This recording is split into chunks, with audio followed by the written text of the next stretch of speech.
So, when we grow up, we believe that we have a career that is predictable.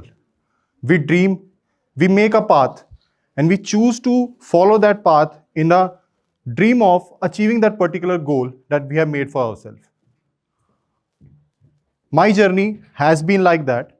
Initially, I thought I will joining armed forces, and that's for sure. That's all I am going to do because of my family background.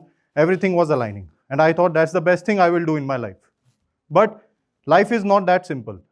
And when we talk about career aspirations are not at all straight. They are zigzag, they reset, they evolve. And with my journey, and my journey has been very rock and roll because I have shifted many industries.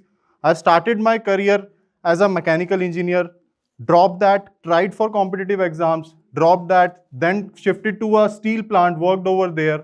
That also didn't work well for me. I switched to an IT sector, gave my 2 years over there, and then at the end, I have done MBA, and now I feel like I'm at a right place. So it's a full rock and roll journey, which had helped me to create an idea. The idea is that non-linear journeys are not a career interruption. Non-linear journeys are actually career accelerator. And they will act as an accelerator only if you take the right things from one phase of your life to another. So before we get into the framework that I've made according to my journey, let's find out how we can recognize and understand that we are in a very non-linear journey, or you are facing in a very non-linear path. So first thing that comes up is you will be in a very unfamiliar environment. So whenever you feel that you are doing something that you have not studied, or you have been trained for something, and at the end you are doing something else, and your company is expecting something else from you. So whenever these things come up, so anytime you feel you are doing something which you are not been prepared in your past, then congratulations, you are in a career evolving path. The second thing is about the self-realization. So what I mean is it's an internal shift. So whenever you are in a particular experience, you will have some time to self-introspect, and that's a very important task to do. So when you will self-introspect, you will see that there are some of the instances that you can't be aware about yourself if that situation has not arisen. And these things mainly come up when there are challenges or failures. Setbacks teach you like nothing else. Like nothing else in world can teach you how a challenge or a setback can teach you. So every time you go through an experience, first thing is you will self-realize, and you will see that you have commendable qualities. From my personal experience, when I was working in a steel plant, what I self-realized was, while working, I saw that I have a very good people speaking quality. I can make deals, I can crack deals, I can talk to different stakeholders, and I can manage people. That thing I didn't knew when I was studying or when I was in my previous job. The third thing that will tell you that you are on a non-linear path is, can you transfer those abilities? So when I was preparing for my competitive exams, when I was studying for a year, I got to know that I'm not a person who can sit for 10 to 12 hours and memorize anything.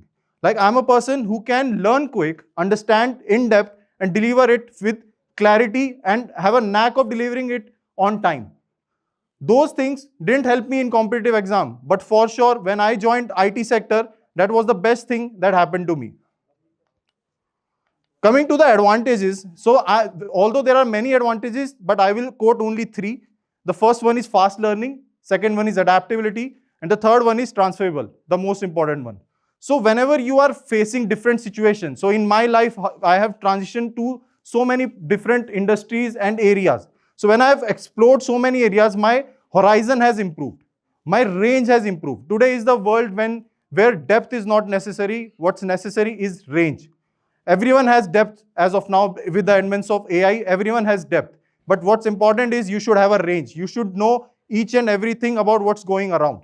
So if you will transition from one place to another, definitely your mind will be resetting, and there will be always you will be feeling like, I want to learn a thing very quickly. so that I can deliver the output as soon as possible, because the fast-pacing environment, clients are so demanding, you have to give deliverables on time. So fast learning, adaptability, these qualities for sure will come if you have been in a non-linear path.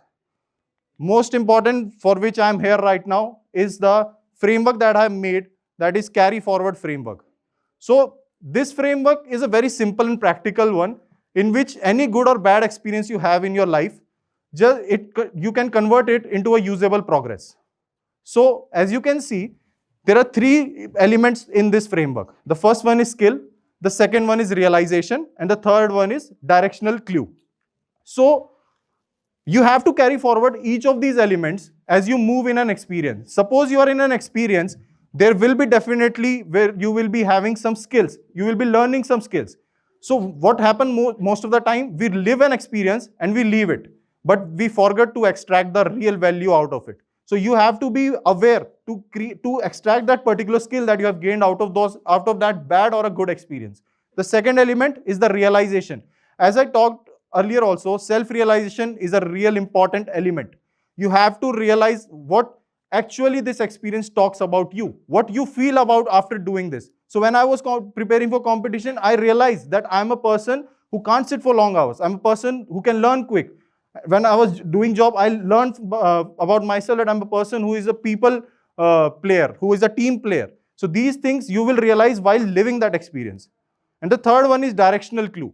Whenever you are in a situation, it will give you some insights.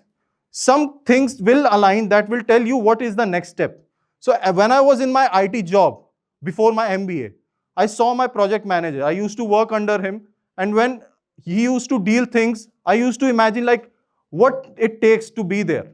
I used to talk to him. He used to guide me. He used to tell me what work he do. And from there, I found a clue that there is a way that I can reach to that place. And then I researched about it and I found that MBA is the one. That's why I switched my career completely from a tech side to a management field. And now I'm standing in front of you as a product manager. So why all this matter? Why I'm telling you about this non-linear journey? The problem is, in today's world, loyalty is an issue. And I'm not saying that employees are not loyal. I'm saying that companies are not loyal. Because if you see, there are recession and people are laid off. So in today's time, even companies doesn't want loyalty from you. They knew that you will switch job the moment you feel that's right for you. And it's nothing bad. Gone those days when you join a company and live there 10 to 12 years. No one do that. Company also know that. So at this point of time, range is important. And non-linear journey will build that particular range. So what next? The future. The future is, as currently I am in a very starting stage of my career, but we will be the future leaders, or the leaders who are currently at a C-suite level. They should stop asking young grads and college people or young career grads that what do you want to become? Rather than they should start ask what skills are you collecting, and does the skills that you have learned is compounding or not? So with that, I want to rest my thought. It's a very brief thing that I talked about, that I wanted to share. Thank you so much.